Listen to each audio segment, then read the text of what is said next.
대구 경북 대표 시사 프로그램 강수영의 이바구 곧 시작합니다. 그러면은 이제 대선 이야기로 이제 가야 될 텐데 저는 조기 대선은 확실시 된다고 보고 있고 홍준표 시장은 탄핵은 기각 혹은 각하되어야 된다고 주장하면서도 조기 대선은 무조건 될 거다. 왜냐하면 임기 단축할 거니까 뭐 그런 얘기를 하고 있습니다. 저도 조기 대선 할 것 같아요. 근데 시기가 언제냐? 예, 그건 이제 중요한 건. 그래서 이제 조기 대선을 할 때 하더라도 좀 이재명이가 완전히 죽은 다음에 해야 된다 이런 이야기를 합니다. 홍준표는. 그러니까 이제 그게 바람직하다는 거죠. 홍준표의 이야기는. 근데 그런 얘기를 하는데 어찌됐든 간에 지금 보수 진영의 대선 주자들의 경쟁력을 보면은 김문수가 구구표를 결집을 해가지고 이제 부정선거론에 기반한 구구들을 흡수한 게 김문수고 그 다음에 이제 약간 유능한 정치에 좀 한 발 물러서 있고 유능한 실용주의 나는 결과로 얘기해 요런 그 실제로 그렇다는 평가를 하는 게 아닙니다. 그런 이미지는 오세훈이 흡수를 하고 있는 것 같고요. 그 다음에 뭔가 좀 반윤 참보수 보수지만은 기존 세력과는 달라. 난 새로운 세력이야. 요거는 한동훈 이미지를 가져가고 있고 혹은 조금 유승민. 홍준표는 이도저도 아무데도 지금 환영받지 못하는 떠돌이.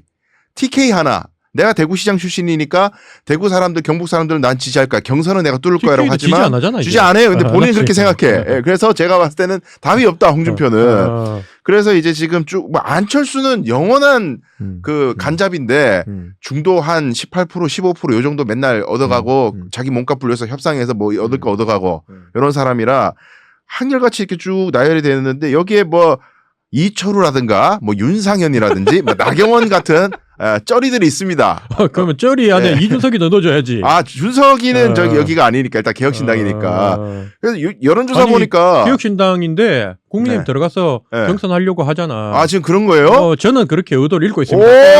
사실이라 얘기할 건데 국민의힘 쫓아가서 보다 이준석이가 천하의 이준석이가 늘 우리 쪽에 비판받았던 게 뭐냐면 민주당 정치인한테 가서는 머리 잘 숙이는데 국민의힘 정치인한테 늘 한 손으로 악수받고 쫄래쫄래 와가지고 인사 안 하고 안수를 받고 있는데 그 중요한 장면 나오잖아요. 의미 있는 장면. 추경호 옆에 가가지고 하고 하는 게 저거 명태균 황금폰에 걸려도 제대로 걸렸구나.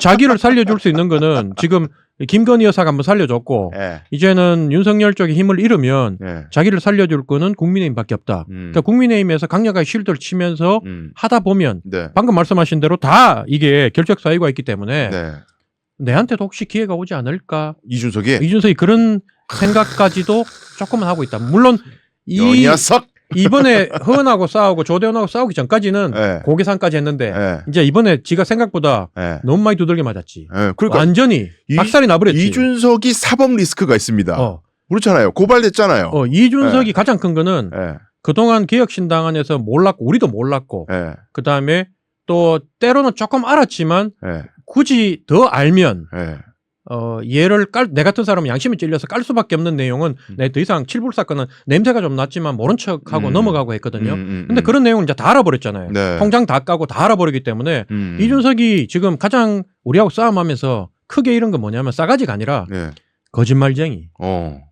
이준석의 말은 믿을 수가 없다. 그리고 이준석은 뭔가 죄가 있다.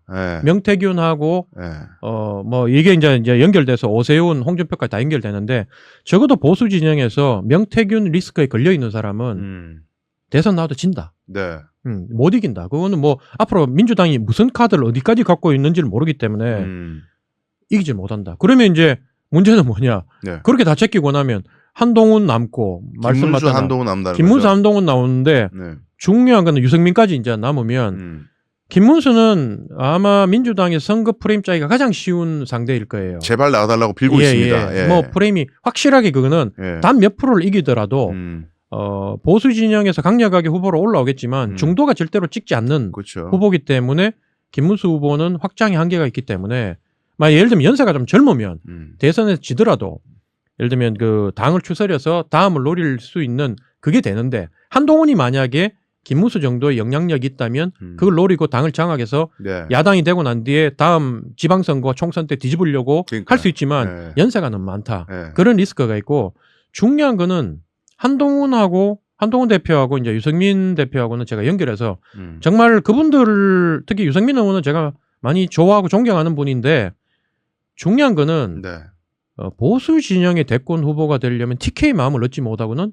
절대로 대권 후보가 될 수 없다. 경선 자체를 못 뚫는 거죠. 그렇죠. 예. 그렇기 때문에 호남의 포지션을 호남보다 더 견고한 대구 경북인데 대구 경북 사람들의 내가 대구 경북 와서 이제 경북 사람이지만 새롭게 더 내가 각인이 됐던 건 뭐냐면 여기서 의리 없다고 지키면 끝난다. 그거는 대구 경북 사람들이 얼마나 의리가 니들이 무슨 의리가 있노라고 딴 지역에서 욕할지는 모르지만 적어도 대구 경북 사람들은 그 의리 부분 자신들이 생각하는 부분에 찍힌 사람은 절대로 빼주지 않는다. 네. 그런 면에서 한동훈 그다음에 유승민 의원 같은 경우에는 정말 억울하지만 네. 그 쉽지 않다. 그 트랩에 초크에 걸려 있기 때문에 이번에도 어렵다. 이거는 선거 구도가 바뀌어가지고 선거 구도가 아니라 선거 시스템이 바뀌고 판이 근본적으로 바뀌지 않는 한 이분들은 너무 안타깝지만 좋은 분으로 남고 끝날 확률이 높다. 왜냐하면 대구 경북이 내가 와보니까 견고하더라고. 아, 그렇죠. 견고하더라 이게. 그래서 한 명도 안 남는데 그러면 결론적으로는 예. 누가 나오더라도 예. 다음 대선 조기 대선이 펼쳐지면 예. 뭐 예상에 따라 이제 우리 상상력인데 예. 조기 총선이 먼저 오고 조기 대선은 나중에 나온다는 상상도 있어요. 네. 예, 그게 왜냐하면 대통령이 각하가 되고 난 뒤에 그다음에 정치적 타협으로 윤석열 대통령이 조기 하야하고 나면 국민의힘에서 윤석열 의원이 그냥 총사퇴하자는 게 그냥이 아니에요. 우리나라 헌법에 보면 국회의원은 200명 이상으로 구성한다 국회를. 그 조항이 있다 하더라고요. 그걸 가지고 국민의힘에서 그걸 지금 이제 시도하는 모양이에요. 딜을 친다는 거예요. 예, 그래서 이제 어차피 이 상태로 정권을 예를 들면 대통령이 임기를 계속 이어가더라도 다음에 또다시 계엄을 하지 않는 한 정상적인 통치가 불가능하기 때문에 이럴 것 같으면 이재명 때문에 당선된 명빠들을 제거하기 위해서라도 총사퇴하고 국회를 소위 말해서 폭파하고 네. 총선을 다시 할 수 있도록 그러니까 명분은 성자 독식 구도를 깨자. 그러면 중대선거구제로 자연스럽게 연결이 되는 거죠. 연결이 돼서 왜냐하면 선거 제도를 바꾸자는 내용 7공화국 체제를 바꾸자는 거는 많은 국민들이 동의를 하는 부분이기 때문에 그걸 포장을 잘해서 비명계하고 이렇게 해서 이 친명을 고립시키고 조기 총선을 먼저 한 후에 대선을 치르는 거로 그러면 이제 민주당 쪽에 이재명을 제외한 사람들은 다 기회가 오니까 그렇게 그림을 그릴 수도 있다. 근데 이재명 사법 리스크가 원체 크기 때문에 국민들도 거기에 대해서 야 이거 정치도 꼼수다 이렇게 강력하게 저항 안 할 수도 있다. 근데 만약에 사퇴를 하게 되면 보궐선거를 하면 되는데 아니죠. 국회의원이 100명 이상을 그만두게 되면 다시 해야 됩니다. 총선을 다시 해야 됩니다. 글쎄요. 제가 좀 생소한데요. 그거는 헌법에 그 파악을 하고 그러니까 우리나라 법이라는 게 우리 개혁신당도 이번에 당헌 당규하면서 진짜 내가 느낀 게 참 많은데 법이 의외로 허술해요. 해석의 여지가 우리가 이제 법을 만들 때는 이제 사실은 그 여러 가지 좋은 걸 많이 따가지고 만들어 놨는데 특히 위로 올라갈수록 헌법으로 갈수록 추상적인 개념이 많잖아요. 그렇죠. 작은 거 와가지고 우리가 이제 이 법이 있고 법률이 있고 그다음에 조례 막 이런 거 하면 차를 30분 여기 되면 딱지를 뗀다 안 뗀다 뭐 몇 시부터 봐준다 이런 세세한 것까지 규정을 하지만 그걸 우리가 법으로 해라고 하지는 않고 법은 따져보면 이 법관이 이 일상적인 삶 국민들의 삶과 심정과 처지를 고려해서 판단을 하라고 그래서 이제 보통 법을 공부하는 사람들이 고시란 걸 통해서 뛰어난 분들이 하는 게 그런 걸 다 이해하고 이제 판결을 내리라고 있는 부분인데 이번에 국가를 겪어보니까 특히 뭐 계엄법이라든가 이런 법들이 허술한 데가 너무 많다. 그렇죠. 근데 이거는 하여튼 저는 법학자니까 100명 넘게 사퇴를 해도 그때부터 국회로서 기능을 못한다 뿐이지 재보궐선거를 하면 총선을 다시 해야 된다는 거는 저는 좀 생소하거든요. 합의에 의해서 만약에 여야가 합의가 되면 총선을 다시 할 수도 있어요. 뭐 근데 야가 합의할 리가 없으니까. 개헌을 하게 되면 방금 말했잖아요. 개헌하자는데 그걸 서로 간에 이제 개헌하자 그랬잖아요. 개헌하면 결국 우리가 이제 가장 크게 얘기하는 게 소선거구제 없애자는 거 아닙니까? 그럼 그 소선거구제가 현재 지금 이렇게 극단적인 정치 지형을 만든 게 소선거구제고 그다음에 이번에 당선된 사람들 비명계 쪽에서 봤을 때 국회의원 숫자는 친명 쪽이 많지만 국민들 같은 경우 국회의원들 같은 경우에도 확실히 자기 지역에 연고가 있는 사람들 뭐 이런 사람들은 뭐 다시 총선을 하더라도 자기가 공천만 받으면 될 수 있다고 믿는 사람들이기 때문에 특히 이제 중진 의원들은 이제 중대 선거구제로 가면 서울 같은 경우에 한 6개 정도로 깨가지고 한 지역구에 한 6명, 7명 뽑거든요. 그러면 예를 들면 정청래 의원도 내가 안 되겠어 생각할 거 아닙니까? 그러니까 이 상황에서 굳이 문제가 많은 이재명을 계속 안고 보호하다가 낙인 찍혀가지고 자포가는 것보다는 다른 길을 도리어 정청래 같은 사람이 먼저 찾을 수도 있다. 네. 그걸 이제 여야 양쪽의 진보 보수 진영의 원로들부터 시작해서 상당하게 깊은 얘기를 나누고 있는 걸로 저는 알고 있습니다. 예. 그래 어쨌든 저는 이제 보수 진영이 너무 이제 근시안적으로 전국을 보는 것 같아가지고 이제 그 최고 의원님 말씀드린 게 아니고 아니 편하게 말씀하셔도 돼요. 국민의힘에 지금 이제 윤상현이나 지금 극우 쪽에 결집하고 있는 나경원이라든지 이쪽으로 들불처럼 가고 있는 그 세력들이 이재명을 어떻게든 사법 리스크가 됐든 뭐가 됐든 끌어내기만 하면 승산이 있다고 자꾸 생각하는 게 저는 굉장한 오만이라고 생각하거든요.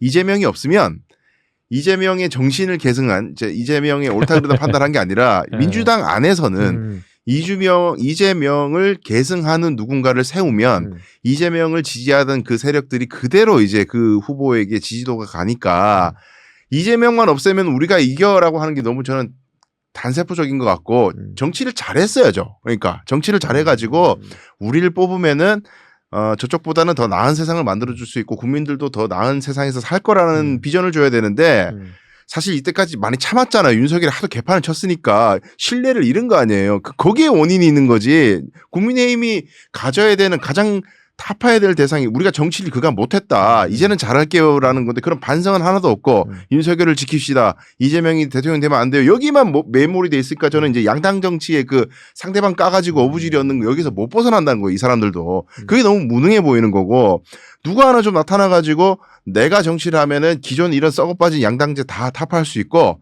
나는 이런 정책을 펴가지고 양극화도 해소할 수 있고 뭐 노인 빈곤도 해결할 수 있고 청년들 일자리도 해결할 수 있고 지방 무너지는 것도 해결할 수 있고 뭐 이런 비전 제시를 해서 좋겠는데 아무도 그런 얘기 하는 사람 없어요. 그냥 오로지 이재명 나쁜 놈 이쪽에서 윤석열 나쁜 놈 이러니까 이제 국민 입장에서는 마음이 참담한 거예요. 이게 정치가 언제까지 이래야 되나. 그러면 국민들이 방금 변호사님이 말씀하신 대로 이런 비전 제시 뭐 빈곤 노인 빈곤 청년 실업 지방 소멸 이런 문제를 해결하기 또 비전을 막 던지면 국민들이 감동해가 그 사람 말 믿을까요? 아니 그렇지 않더라도 정치인이라는 자기 비전 제시를 해야죠.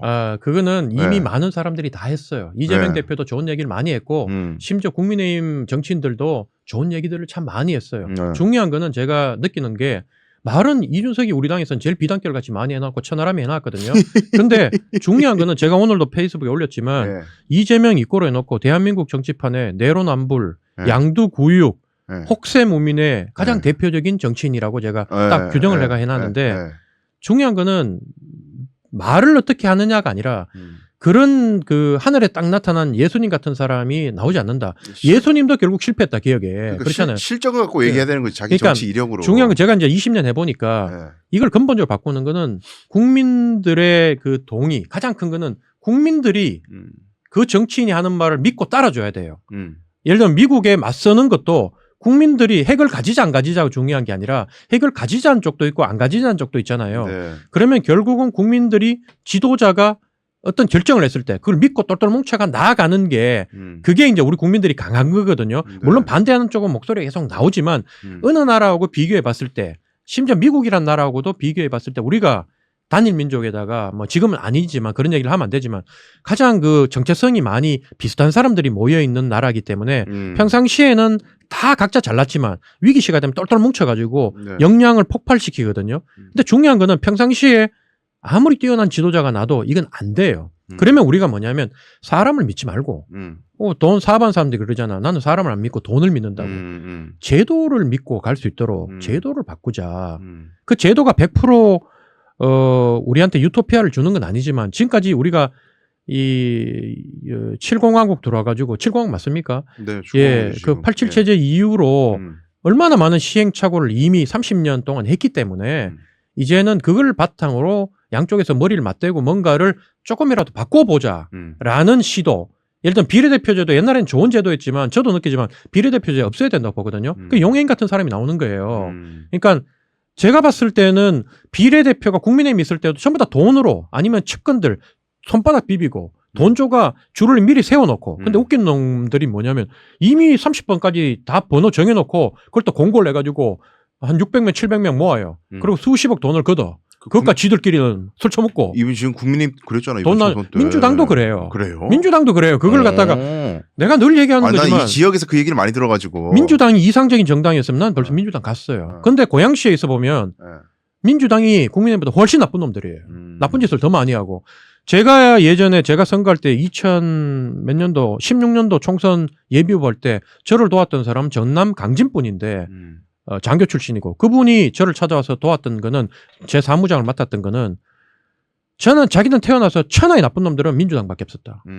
갑질하고 부정부패하고 성추행하고 그다음에 나쁜 짓 하는 건 민주당밖에 없었는데 민주당 토호들이니까 거기는 국민의힘은 영향력 자체가 없었기 때문에 누군지도 몰랐고 그 사람한테 피해본 적은 없다는 거예요. 민주당 정치인한테 피해본 적은 있어도. 지역에 계시면 그렇잖아요. 예. 그러니까 이 사람은 조대원 같은 정도의 정치인이면 충분히 자기 인생을 걸만하다고 도와가지고 사무장을 하고 정말 고생을 많이 하셨는데 지금은 자기 고향 가서 다시 언론인을 하고 있고 그런 걸 보더라도 누구든 대구 경북에 있는 정치인들은 사실 그 유권자들은 따져보면 국민의힘 정치인한테 가장 불만이 많잖아요. 따져보면. 그럴 수밖에 그렇지. 없죠. 민주당을 제외하고 만족도를 따지면 가장 불만이 많은 거예요. 민주당은 영향이 없는데 뭐요. 마찬가지. 예. 민주당 호남에 가도 그렇죠. 똑같은 거예요. 당연히 그렇죠. 예, 이렇다 보니까 이거는 다 알고 있으면서도 문제점은 다 알고 있는데 왜 아무 시도도 못했냐.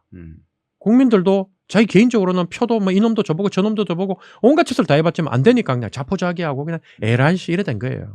그러면 이거를 정치권이 못 바꾸니까 어떤 이 하늘이 준 사건에 의해서 아팠지만 우리 국민들은 그 불행한 사건, 불우한 일을 그러니까 계기를 가지고 이걸 반전시키는 능력이 있는 뛰어난 국민들이기 때문에 IMF 때도 그랬고 전쟁을 통해서 일어난 것도 그렇고 저는 그랬기 때문에 이번에도 기회가 왔다. 기회가 왔는데 이거를 어떻게 잘 구슬을 꿰어서 보물을 만들 것인지 그거는 이제 정치권의 역량인데 국민들의 분위기는 지금 성숙돼 있다. 네. 그리고 정치권도 원로들부터가 움직이고 있다. 그 움직임을 저는 느끼고 있다. 맞아요. 뭐 그걸 말씀드리고 싶습니다. 근데 참 이게 모든 정치인들이 자기가 권력을 잡기 전에는 개헌 얘기 다 하는데 그렇죠. 본인이 권력을 잡고 나면은 기득권이 생기기 때문에 개헌 얘기가 쏙 들어가다가 안 하죠. 정권 중후반 돼가지고는 또 동력을 상실해서 못해요. 또 인기가 없어가지고. 그래서 하려면 임기 초에 해야 되는데 다 그걸 잘 못해서 누가 잡든 하여간 좀 개헌을 강도 깊게 추진했으면 하는 바람이 있고 어쨌든 뭐 요거는 이제 원고가 있기 때문에 최근의 여론조사는 리얼미터가 에너지 경제신문 의뢰로 이제 12일부터 14일까지 성인 1,510명 상대로 차기 대선 후보 누가 가장 대통령을 적합하냐 이재명 46.9 김문수 18.1 홍준표 6.5 한동훈 6.3 오세훈 6.2 유승민 2.4 뭐 이낙연 2.2 김동연 1.2 아이 저기가 없네. 준석이가 없네. 이제 아예 빠졌어요. 많은 여론조사에서 빠지더라고요. 어떡하냐? 하여간 뭐 이런 상황인데 이건 이제 대선판이라는 거는 뭐 시시각각 너무 바뀌기 때문에 일단 중간 성적표 이런 데 유의미한 거는 매일신문 같은 데서 김문수가 역전했다. 이재명 폭망 이런 기사가 1, 2월에 났었거든요. 근데 이제 확 바뀌었습니다. 하여튼 이런 상황이고 결론은 뭐 대선은 정권 교체는 될 가능성이 높다. 예. 그 높은 게 아니라 나는 기정사실로 저는 보고 있고요. 근데 이제 탄핵 부분은 뭐 진보 진영에서 얘기하는 8대0 결론은 나지 않을 것이다. 그거는 뭐 분명히 8대0은 안 난다. 인용이 되더라도 분명히 보수 성향의 헌법재판관들은 나는 반대했다라고 기록에 남길 것 같아요. 지금 분위기가. 네. 예, 그러니까 이게 이제 보수 진영 이제 성향이 있잖아요. 그분들이 네, 정영식이라든지 이런 사람들은 맞습니다. 나중에 퇴임 이후에도 지금 보면 보수 진영이 너무 결집돼 있기 때문에 그 사람도 예를 들면 경상도 출신이고 예를 들면 이 지역에서 이 같이 술 먹고 하는 사람들이 다 보수 진영 정치인이고 하면 기록에라도 남겨놓으려 그럴 거예요. 그러니까 8대0은 안 나온다. 그러니까 너무 네. 진보 진영에서 8대0 얘기하는 건 조금 나이브해 보인다는 그런 생각이 듭니다. 저는 그래도 8대0으로 봅니다. 저는 법률가기 때문에 그러나 별개의 의견은 있다. 분명히 별개의 의견은 있을 거예요. 아마 이제 별개의 의견과 소수 의견은 다른 개념인데 이것도 내기해요? 내기합시다. 지난번에 해가지고 저는 8대요. 10만 원 빵에가 우리가 그 뭉티기 먹었는데 네. 10만 원 합시다. 예, 다음 달에 10만 원으로 뭉티기 8대0이냐 아니냐. 뭉티기 소주 한잔 하는 걸로. 좋습니다. 네. 긴 시간 함께 해주셔서 감사합니다. 워낙 시국이 중하고 뭐 어느 편에 있든 어느 진영에 있든 시민으로서 국민으로서 살아가기가 매우 마음이 심란하고 나라 걱정에 잠을 잘 이루는 날들이긴 합니다. 그러나 이제 민주주의라는 회복 탄성이 있고 이 국민들의 정치 무관심한 나라도 참 많거든요. 뭐 지들이 뭘 하든지 말든지 상관없다고 살아가는 나라도 많고 과거에 한때 우리도 그랬습니다만 이렇게 국민들이 나와서 정치의 고관여층이 되고 많은 사람들이 분개하고 관심을 가지고 이런 시사 프로그램도 시청하시고 하는 것들이 그 에너지가 모여서 이 나라가 망하지 않게 정치인들은 바보 같은 짓을 해도 국민들은 바보가 아니기에 회복하는 일이 반드시 있으리라고 믿습니다. 너무 염려치 마시고 하여간 이제 새로 또 질서들을 만들어가야 될 날들, 표를 행사해야 될 날들, 뭐 정치적 의사 표현을 해야 될 날들이 앞으로도 이어질 테니까 너무 그렇게 세상을 비관적으로 우리 한탄할 것이 아니라 또 힘을 가지고 각자 있는 곳에서 열심히 살아가면서 함께 저희들과 또 이렇게 고민하고 새로운 세상을 위해서 힘써 주시면 좋겠습니다. 오늘 장시간 고맙습니다. 네, 고맙습니다.